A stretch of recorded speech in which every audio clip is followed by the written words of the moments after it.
사도행전 2장 29절부터 36절입니다. 동포 여러분, 나는 조상 다윗에 대하여 자신 있게 말씀드릴 수 있습니다.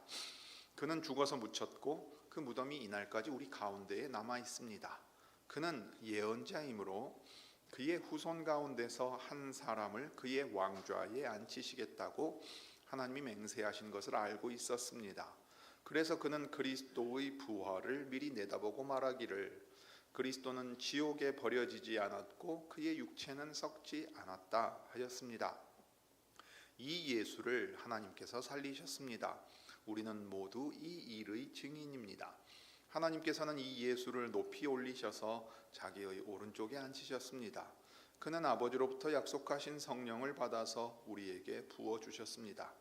여러분은 지금 이 일을 보기도 하고 듣기도 하고 있는 것입니다. 다윗은 하늘에 올라가지 못하였으나 그는 이렇게 말하였습니다. 여호와께서 내 주님께 말씀하시기를, 내가 내 원수를 내 발 아래에 굴복시키기까지 너는 내 오른쪽에 앉아 있어라 하셨습니다. 그러므로 이스라엘 온 집안은 확실히 알아두십시오. 하나님께서는 여러분이 십자가에 못 박은 이 예수를 주님과 그리스도가 되게 하셨습니다. 자, 구약성경 시편 110편을 세번역 본문으로 또 읽겠습니다. 여호와께서 내 주님께 말씀하시기를, 내가 너희 원수들을 너희의 발판이 되게 하기까지 너는 내 오른쪽에 앉아 있어라 하셨습니다. 주님께서 임금님의 권능의 지팡이를 시온에서 하사해 주시니 임금님께서는 저 원수들을 통치하십시오. 임금님께서 거룩한 산에서 군대를 이끌고 전쟁터로 나가시는 날에 임금님의 백성이 즐거이 헌신하고 아침 동이 틀 때에 새벽 이슬이 맺히듯이 젊은이들이 임금님께로 모여들 것입니다. 주님께서 맹세하시기를, 너는 멜기세덱을 따른 영원한 제사장이다 하셨으니 그 뜻을 바꾸지 않으실 것입니다. 주님께서 임금님의 오른쪽에 계시니 그분께서 노하시는 심판의 날에 그분께서 왕들을 다 쳐서 흩으실 것입니다. 그분께서 문 나라를 심판하실 때에 그 통치자들을 치셔서 그 주검을 이 땅 이곳저곳에 가득하게 하실 것입니다. 임금님께서는 길가에 있는 시냇물을 마시고 머리를 높이 드실 것입니다. 자, 이제 우리가 사도행전 2장의 오순절의 성신을 그리스도께서 하늘에 오르신 뒤에 부어주시고 보내주신 것을 계속해서 보고 있습니다. 이것으로 말미암아 이제 예루살렘의 교회가 서게 되고 그 교회가 예루살렘과 온 유대와 사마리아와 땅끝까지 퍼져나가는 것을 우리가 이제 사도행전 28장까지 보는 겁니다. 오순절 이제 성신 강림 때 사도들이 선포한 복음의 핵심을 우리가 세 가지로 구분할 수 있는데, 첫째는 이스라엘의 죄를 지적하는 부분이고, 둘째는 하나님께서 살리신 예수님 그분의 부활에 대한 내용이었고요.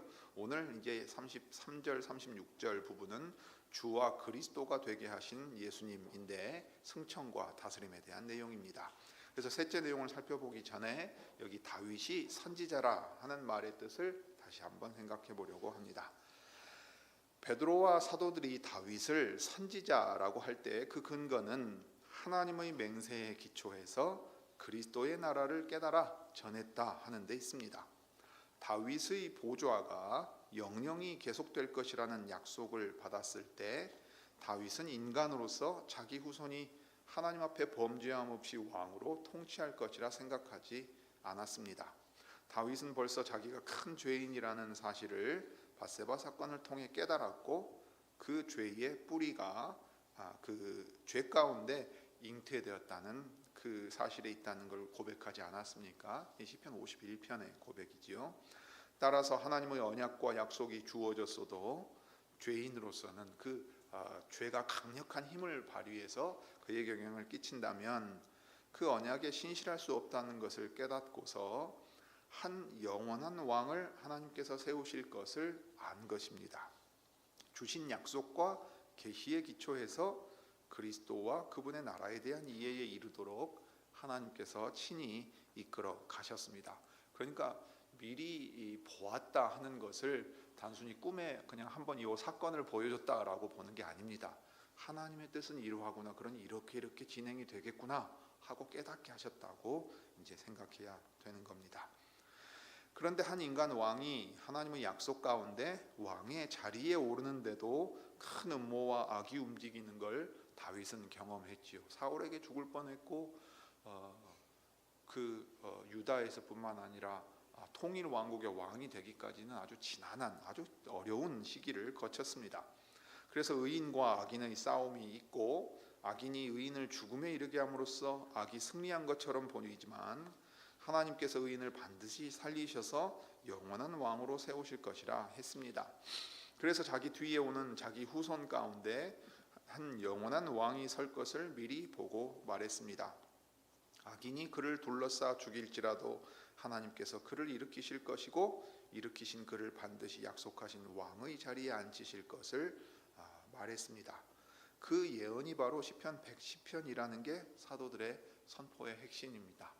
그러니까 한 영원한 왕이 다윗에게 주신 다윗 왕조에게 주신 왕조와 맺은 언약 가운데서 약속을 받았고, 근데 자신이 왕이 될 때에 경험한 것처럼 하나님의 백성 가운데서도 이 하나님의 왕이 서는 일에 대하여 반대하며 죽이려 한단 말이지요. 그러나 하나님께서는 이 모든 고난을 이기게 하셔서 하나님이 세우신 한 영원한 왕을 두시고 그가 이제 자기 백성을 완전히 다스리면 그의 백성들까지도 죽음을 맛보지 않고 이 하나님의 생명 아래에서 다스림을 받을 거다 하는 것을 생각하게 됩니다. 이 시편 110편 같은 경우는 아주 확실한 계시의 말씀이지요. 그러니까 죽은 자가 살아났다 하는 기적에 기초해 가지고 이런 기적이 있으니 얼마나 놀랍냐, 그러니 너희도 이 예수를 믿어라, 이렇게 말하고 있지 않습니다. 도리어 다윗을 통해 약속하시고 예언하신 하나님의 나라가 이 예수를 통해 세워진다, 옛적에 말씀하신 모든 것이 이 예수를 통해 성취된다 하는 걸 선포했습니다. 그리고 그걸 이제 입증하는 게 이스라엘의 역사인 겁니다. 그런 점에서 볼 때 오늘날 기적이나 초자연적인 현상을 놓고서 능력과 표적이라는 이름으로 예수님을 전한다는 건 도리어 그냥 종교성 일반에 기초한 이교적인 것이라 말할 수도 있을 겁니다. 그런 것은 결코 성경이 말하는 복음에 기초해 있지 않다고도 말할 수 있습니다. 자, 이제 사도들의 선포에 있어서 가장 핵심이 되는 셋째 내용, 곧 주와 그리스도가 되신 예수님에 대해서 살펴보려고 하는데, 이 선포는 다윗의 시편 110편에 아주 잘 나타나 있습니다. 이 다윗이 예언할 때 그 내용을 두 개로 크게 나눠 볼 수 있는데요. 첫째는 여호와 외에 다른 주님이 계시다 하는 걸 말했다는 거예요. 그러니 다윗이 증거한 여호와 주님 외에 또 다른 한 분의 주님에 대한 내용이고, 그 다음으로 그 주님이 자기 나라를 다스림에 있어서 이 전쟁이 있다는 사실입니다. 다윗이 증거한 주님의 싸움이 되겠죠. 자, 그러면 다윗이 증거한 주님에 대한 내용을 보겠습니다. 오늘 본문 33절은 요엘 선지자의 글을 인용한 다음에 사도들이 선포하는 내용의 절정에 해당합니다. 이 사건이야말로 구약의 모든 약속을 성취하는 것이기 때문인데요. 하나님께서 오른손으로 예수를 높이심에, 이것은 예수께서 하나님의 오른편으로 높임을 받으셨다 하는 말입니다. 하나님 보좌 우편에 오른편에 앉으셨다 하는 말과 의미가 같지요. 그래서 하나님께서 그 조상 다윗의 왕위를 저에게 주실 것이라 마리아에게 말했던 천사의 말이 이루어졌습니다. 그는 영원히 야곱의 집에 왕노릇할 것이며 그 나라가 무궁할 것이라는 말도 이루어져 시작되었습니다. 그가 약속하신 성신을 아버지께 받아서 너희 보고 듣는 이것을 부어주셨느니라 하는 말이 그 성취를 가리키고 있습니다. 사도들은 예수께서 영원히 야곱의 집에 왕노릇 하실 때 아버지께 받은 성령님을 통해 하신다 말한 것이고, 그 사실이 지금 너희가 보고 들을 수 있게 확실하게 나타났다 외친 것입니다. 새소리가 크게 나네요. 그런데 이 사실 또한 선지자 다윗이 미리 말한 바와 같다 하면서 다윗은 하늘에 올라가지 못하였으나 친히 말하여 가로되, 이렇게 말했습니다. 다윗은 하늘에서 온 자도 아니고 하늘로 올라가 다스릴 자도 아니다. 그가 어찌 하늘에 올라가 하나님과 같아지겠느냐. 그러나 그런 다윗도 하나님께서 주신 가르침과 계시를 따라서 확실하게 깨닫고서 예언한 것이 바로 이 말씀이다 하면서 시편 110편 1절을 인용합니다. 사도들이 인용하는 시편 110편 1절은 주께서 내 주에게 말씀하시기를 이렇게 시작됩니다. 이것은 여호와를 주님으로 옮긴 그리스어 성경 표현 방식을 따른 것인데, 그러다 보니까 주님이 두 분이 계시잖아요. 그런데 이 두 분의 주님은 각각 다른, 그러니까 한 분의 주님이 계시고 또 다른 주님이 계시는 것이지요. 그런데 처음에 이 주님은 여호와를 옮긴 말이어서 구약 히브리어 성경에는 여호와께서 내 주께 말씀하시기를 이렇게 돼 있는 겁니다. 그러니 시편 110편에서 이후에 나오는 모든 내용은 여호와께서 다윗이 주님이라 부른 또 다른 한 분에게 하신 말씀입니다. 그러면 여호와 외에 다윗이 주님이라고 부른 또 다른 한 분은 누구신가 하고 물어야 하지 않겠습니까? 이스라엘의 왕으로서 다윗보다 높은 분은 여호와 한 분뿐이신데, 그런 다윗이 자기의 후손임에도 불구하고 주님이라고 부르는 분이라면 여호와와 같은 하나님 아니시겠는가 생각할 수밖에 없는 겁니다. 이것은 이스라엘 사람들에게 이해하기 어려운 문제였죠. 신명기 6장 4절에서 여호와는 한 분이시다, 들으라 이스라엘아 하면서 그들의 신앙의 핵심을 말할 때 한 분 여호와 하나님에 대해서 말했어요. 그것을 여호와라고 불릴 수 있는 분이 한 분뿐이라는 말로 이해하고 있었기 때문이고, 오늘날도 그렇게 해석하는 사람도 많습니다. 그래서 다윗 가문이 몰락하고 이스라엘 나라가 멸망한 뒤에 그리스도를 기다리면서도 그리스도가 한 인간일 뿐이라고 생각했습니다. 물론 이제 신명기 6장 4절 해석에 있어서 이 말이 한 분 하나님이라는 수만 가리키는 표현으로 볼 필요는 없어요. 오히려 유대인들, 히브리 사람들에게 보면 여호와의 사자가 나타난다 그러면 신적인 존재가 그들 가운데 나타나거든요. 그러면 그들은 여호와 외에 다른 신적인 존재를 인정할 수 있을 만한 계시나 경험이 있습니다.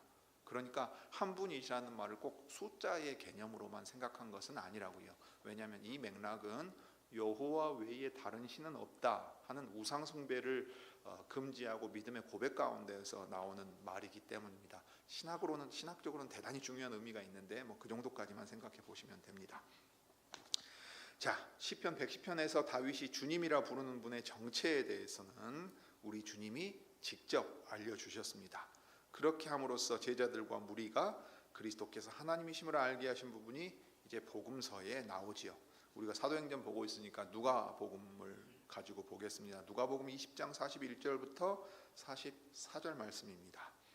예수께서 저희에게 이르시되 사람들이 어찌하여 그리스도를 다윗의 자손이라 하느냐. 시편에 다윗이 친히 말하였을 때 주께서 내 주께 이르시되 내가 내 원수를 내 발의 발등상으로 둘 때까지 내 우편에 앉았으라 하셨도다 하였느니라. 그런즉 다윗이 그리스도를 주라 칭하였으니 어찌 그의 자손이 되겠느냐 하시니라. 여기 발등상이라는 말은 우리 학생들 이해 잘 안 갈 수 있는데요. 요즘은 이걸 스툴이라 그러죠. 여러분 발 얹어놓는 낮은 의자 같은 거 있지요. 스툴이라고 그러는데, 그러니까 옛날에 포로로 사로잡은 사람이 어떻게 돼요? 자기 나라에서 왕이었는데 이렇게 엎드리고 있으니까, 예를 들면 우리로 치면은 족쇄나 착고에 차여가지고 완전 죄수 취급 받으면 어떻게 돼요? 자기가 이전에는 왕이었지만 가장 비천한 사람이 되죠. 그 사람 위에다가 발을 딱 얹어놓고 있으면 이 사람이 완전히 정복해서 나에게 굴복하는 존재다 하는 것을 보여주는 모습입니다. 우리 주님이 사람들에게 다윗의 자손인 그리스도에 대해 물으셨습니다. 그리스도가 다윗의 자손이라고 너희가 믿고 있구나. 옳다. 그는 다윗의 자손으로서 그의 혈통 가운데 나올 것이다. 그런데 그가 다윗의 후손으로서 그저 인간에 불과하다면 어찌해서 다윗이 시편 110편에서 그를 가리켜 자기 주님이라고 불렀겠느냐. 그것은 말이 안 되지 않느냐 하신 겁니다. 특히 이 질문은 바리새인들과의 논쟁 가운데 가장 마지막 논쟁으로 하신 말씀이고, 이 말씀으로 인해서 바리새인들이 더 이상 할 말이 없어집니다. 그래서 이제 바리새인들의 악함을 이제 여기서도 볼 수 있는데, 이 질문에 바리새인들은 답을 할 수가 없었어요. 왜냐하면 성경의 가르침대로라면 다윗이 주님이라 부른 그리스도는 다윗보다 높은 분이고 그래서 하나님과 같은 분이기 때문입니다. 지금 자기들과 논쟁하고 있는 나사렛 예수를 사람들이 그리스도라고 부르며 따라다니고 있었는데 예수님의 질문에 답을 하게 되면 어떤 결과가 됩니까? 그들 스스로 이 나사렛 예수를 그리스도로 인정할 뿐만 아니라 다윗의 주님이라 불리는 분으로 인정할 수밖에 없습니다. 그렇게 된다면 그들로서는 엎드려 죄를 고하고 용서를 빌어야 하겠지요. 여호와께서 세우신 다윗 왕도 그분을 가리켜 주님이라 부르며 경배했으니 자기들은 말할 필요가 없는 겁니다. 그러니 그들이 시편 110편의 말씀과 가르침을 인정한다면 자기들 앞에 계시는 그리스도이신 예수님도 인정하고 엎드려 절해야 합니다. 그런데 그들은 그렇게 하고 싶지 않았습니다. 그들은 그분의 그리스도이심을 부인하면서 도리어 오만하게 논쟁을 일삼고 있지 않았습니까? 그래서 권위에 대한 논쟁 형식으로 반박을 행하고자 했던 것도 기억할 필요가 있습니다. 그래서 하나님의 말씀이 사실이다 인정하면서도 그 말씀이 명하는 명백한 명령, 곧 내가 너희에게 보낸 이 예수를 다윗도 주님이라 부른 그리스도로 인정하고 그를 섬기라는 명령을 거부합니다. 그걸 인정하느니 차라리 답하지 않음으로써 자신들의 체면과 권위가 깎이는 것을 선택한 것일 뿐입니다. 그러니 바리새인들이 얼마나 이 악에 사로잡혀 있는가 하는 것을 이런 데서도 볼 수 있어요. 바리새인들과 율법 선생, 사두개인들도요, 대제사장과 장로들은 권위의 문제로 예수님과 대단히 충돌을 합니다. 자신들의 권위를 예수님의 이 가르침과 행적이 계속 파괴시킨다고 본 거예요. 대단히 권위주의적인 태도가 있는데 이것은 자신들이 하나님의 대리인이다 하는 생각하는 것과 대단히 유사한 자세로 나옵니다. 그러니까 심지어 성경 해석으로는 그것이 맞을지 몰라도 우리는 인정할 수 없다 이렇게 돼버리는 거예요. 부활이라는 사실이 있다. 그래 우리 믿는다 할지라도 그것이 예수의 부활과 연결되어 있다는 것 우리는 받아들일 수 없다. 오늘 사도행전 28장에 나오는 더러는 믿지 않았다 할 때 이렇게 이제 움직이는 겁니다. 마음이. 자, 그래서 이제 두 번째로 볼 것은 다윗이 증거한 이제 주님의 싸움의 내용입니다. 내가 내 원수로 내 발등상 되게 하기까지 그 나라를 다스릴 권세를 주시는 내용입니다. 우리 주님도 인용하셨고 사도들이 지금 인용하고 있는 시편 110편은 오실 그리스도에 대해 아주 풍성하게 가르쳐줍니다. 특별히 110편 1절은 주님이 직접 인용하셨을 뿐만 아니라 가장 확실한 그리스도에 대한 말씀으로 신약에서 아주 잘 인용되고 있는 성경입니다. 다윗이 자기에게 약속하신 보좌에 앉으신 분을 생각할 때 그저 자기 혈통 가운데 태어난 후손 중 하나일 수 없다는 사실을 깨달은 게 이 시편 110편에 나타나지요. 여호와께서 내 주께 말씀하시기를 이라고 해서 거기 표현된 것처럼 여호와께서 말씀하셔서 깨닫게 하신 것입니다. 성신께서 그와 함께 하셔서 선지자처럼 여호와의 말씀을 받게 하셨고 그 말씀의 뜻을 계속해서 깨닫도록 하심으로써 그리스도와 그분의 나라에 대한 가르침을 비할 데 없이 풍성하게 깨달아 후대에 전하게 하신 겁니다. 다윗은 참 그 점에서 대단한 사람인 거지요. 왕으로서의 통치뿐만 아니라 예언자로서 하나님의 말씀을 맡은 자로서의 역할도 충분히 한 거예요. 사실은 왕과 이 예언자적 그 가르침의 문제는요 분리될 수가 없습니다. 제사장과 이 가르침도 율법이 분리돼서는 안 되는 것과 마찬가지입니다. 자, 그다음에 이제 여호와의 전쟁이 나옵니다. 이제 그런 가르침 중 하나가 이제 110편 1절 후반부부터 나오는데 원수의 존재와 여호와의 전쟁에 대한 내용입니다. 다윗이 여호와가 아닌 다른 한 분의 주님을 주로 부른 까닭은 그분이 여호와의 오른편에 앉아 계신 분이기 때문입니다. 여호와께서 당신의 나라를 자기 오른편에 앉힌 그분에게 주셔서 그 나라를 다스리게 하신다는 것을 다윗은 보았습니다. 그런데 그렇게 하시는 이유와 목적 그리고 기한이 내가 내 원수로 내 발등상 되게 하기까지 할 것임을 전했습니다. 이것은 여호와께서 당신의 원수가 활동하면서 여호와의 통치에 대적하는 걸 가만두지 않으시겠다는 걸 보여주지요. 창세기 3장에 나와 있는 대로 옛 뱀의 씨와 여자의 씨가 싸우는 모습에 대한 이야기이기도 합니다. 그리고 그 일이야말로 악한 자의 영향 아래에 있는 이 세대를 끝내고 오는 세대를 여는 일이고, 이 오는 세대의 왕으로 하나님의 나라를 가져오는 게 그리스도입니다. 오는 세대는 그리스도께서 여호와께 그 나라와 권세를 받아 원수들과 싸워 승리함으로써 서는 나라라는 게 여기서 드러납니다. 이 새로운 세대, 새 날이 열린다는 것은 새벽 이슬 같은 주의 청년들이 죽게 나오는도다라는 말로 알리셨습니다. 이 새벽 이슬 같다라는 건 그 심상인데요. 사진을 떠올리면, 사진이나 영상을 떠올리면 아주 좋습니다. 이제 새벽 이슬 같다는 것은 땅에서 올라오는 붉은 해가 마치 자궁에서 아이가 나오는 것 같음을 표시하는 말입니다. 이건 글로 쓰니까 뭔가 어렵게 느껴지지요. 해 동틀 때, 해가 떠오를 때요, 지평선이 쫙 있잖아요. 해가 떠오르면 어떻게 됩니까? 어둡잖아요. 날이 밝아오죠. 밝아오면서 해가 어떻게 됩니까? 우리 새해 첫날 해돋이 보러 가는 거, 지금 그 얘기예요. 땅이 이렇게 깜깜한 데서 이게 올라오면요, 처음에 이렇게 해가지고 불구스름하게 이게 오메가 모양 된다 그러죠. 오메가 모양. 여기 이제 그리스 오메가예요. 이 오메가 모양인데 땅에서 연결돼가지고 동그란 게 위로 싹 올라와요. 그러니까 엄마가 애 낳는 걸 떠올리면 돼요. 아니면 어떤 것도 떠올리면 되냐면요, 매크로 렌즈 가지고서 사진을 찍으면 어떻게 됩니까?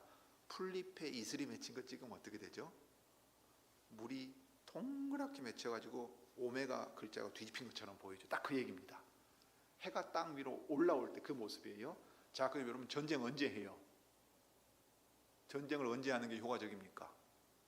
야습할 수도 있죠. 그런데 전쟁하려면 사실 날이 밝아야 돼요. 오늘날처럼 특수부대처럼 곡을 끼고 적외선인가 적외선인가 렌즈 끼고 특수부대처럼 싸우는 거 아니잖아요. 날이 밝자마자, 아침이 동트자마자 싹 가야 돼요. 그러면은 해가 막 떠오르고 있는데, 지평선이 이렇게 해가 올라오고 있는데 왕이 소집한 군대가 쫙 모여 있다고 생각해 보세요. 이 영화의 장면 나오는 거예요. 그죠? 그러면 지평선 위에 말 타고 병사들이 지금 해가 떠오르면서 역광이 돼가지고 그림자처럼 쫙 군대가 서 있는 모습을 이제 떠올리시면 이 본문이 아주 눈에 잘 들어올 겁니다. 그래서 새날이 동트는 그 시점에 거룩한 주의 백성들, 전쟁에 힘써 싸울 청년들은 이제 준비된 군사들, 이 청년이란 말은 싸울 힘이 있는, 전쟁에 능한 사람들이라는 말입니다. 그 사람들이 쭉 도열해 있는 모습을 생각하게 합니다. 여호와께서는 시온에 계시고 거기서 통치하십니다.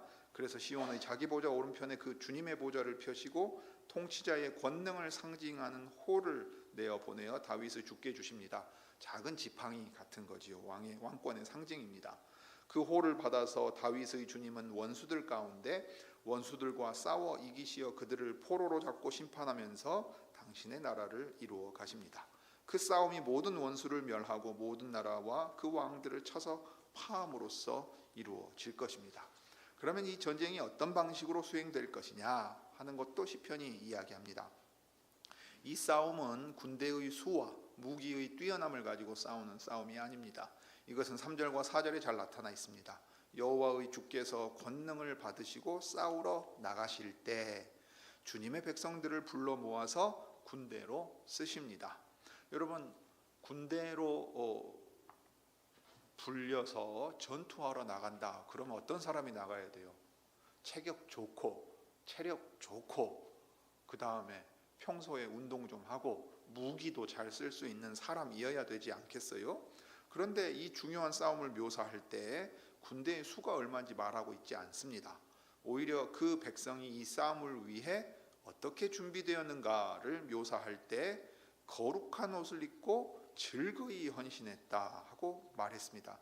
이 거룩한 옷은 제사장들이 입는 옷입니다.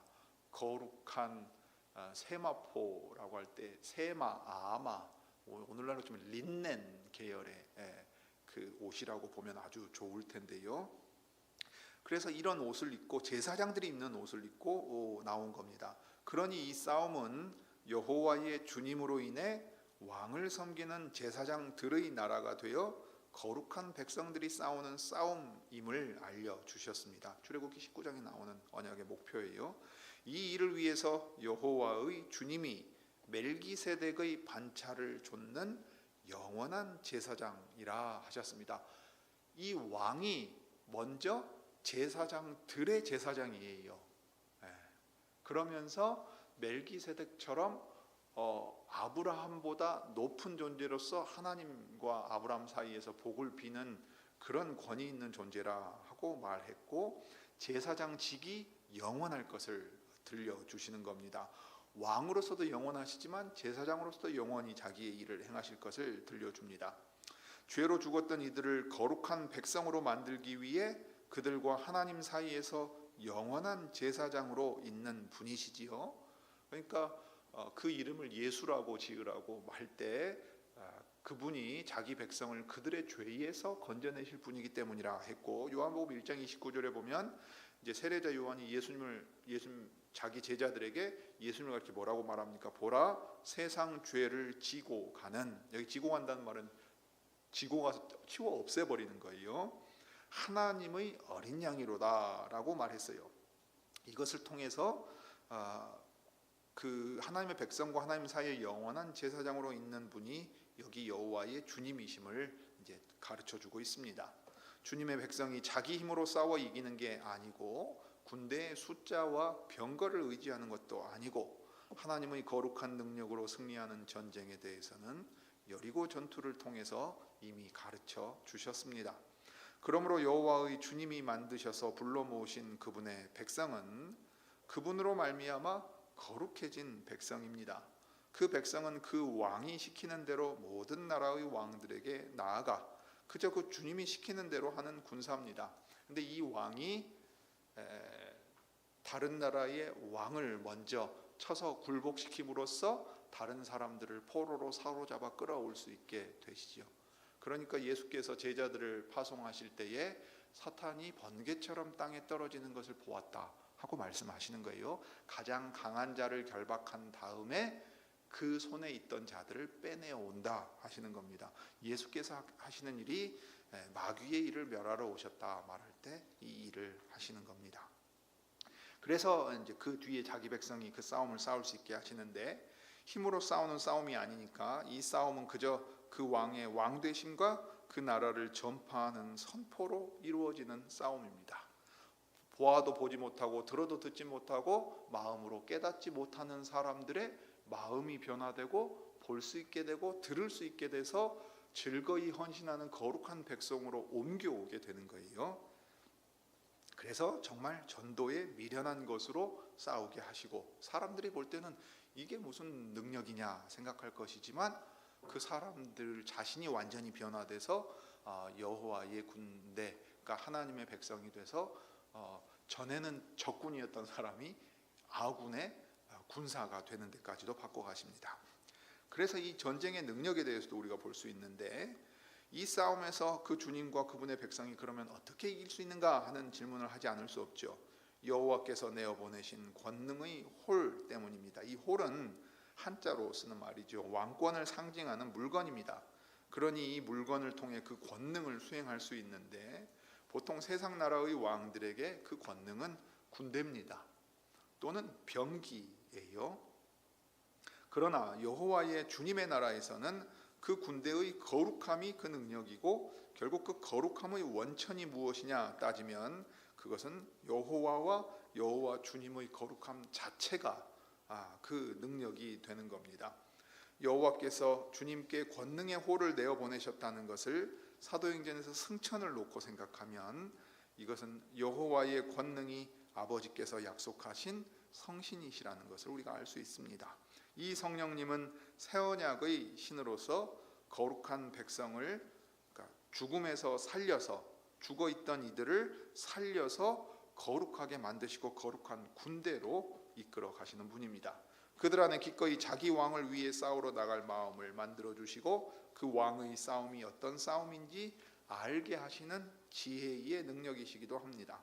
그러니 오순절에 그리스도께서 사도들에게 성신을 부어 주셨다는 것이 역사 가운데 그 전과 후를 가를 만한 엄청난 일이라는 것을 우리가 알 수 있지 않겠습니까? 이건 이제 이로 말미암아 이루어지는 일이 무엇이냐 하면 전파되는 복음입니다. 먼저는 유대인에게, 나중에는 이방인에게 가는 것. 그래서 우리가 사도행전 28장에 오전에 보았지요.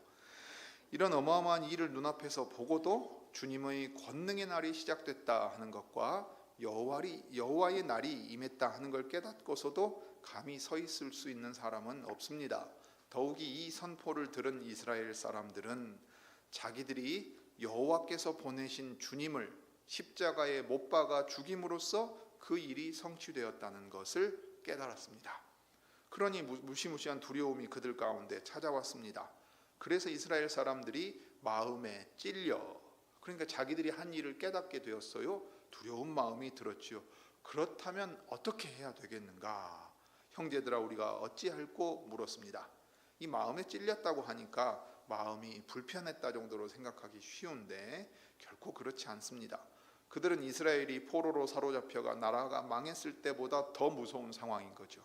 이젠 더 이상 기회가 없는 마지막 선언 앞에 서 있음을 깨닫고 아주 큰 두려움 가운데 빠져들었을 것입니다. 그러니까 이것이야말로 여호와의 신이시고 그리스도께서 보내신 그분의 영에 사람들의 마음을 움직이셔서 깨닫게 하시는 일입니다.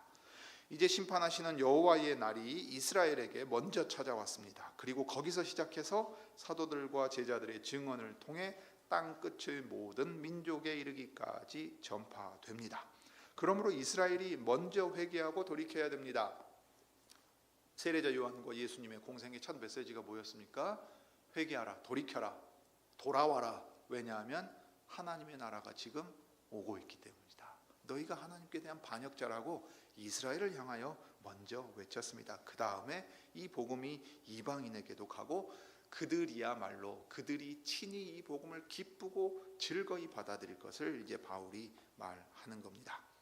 그러므로 이스라엘이 먼저 회개하고 돌아와야 하고 그와 마찬가지로 이제 세상의 모든 민족이 그리스도의 오심과 그분의 나라에 대한 복음을 들을 때 회개하고 돌이켜서 하나님께서 세우신 왕 그 아들에게 입맞추고 그를 왕으로 인정하지 않는다면 여호와의 진노 가운데 망할 것이라. 이것이 시편 전체가 노래하고 있는 것이고 시편 1, 2편이 시편 전체를 대표해서 우리에게 들려주는 하나님의 경륜에 대한 내용입니다.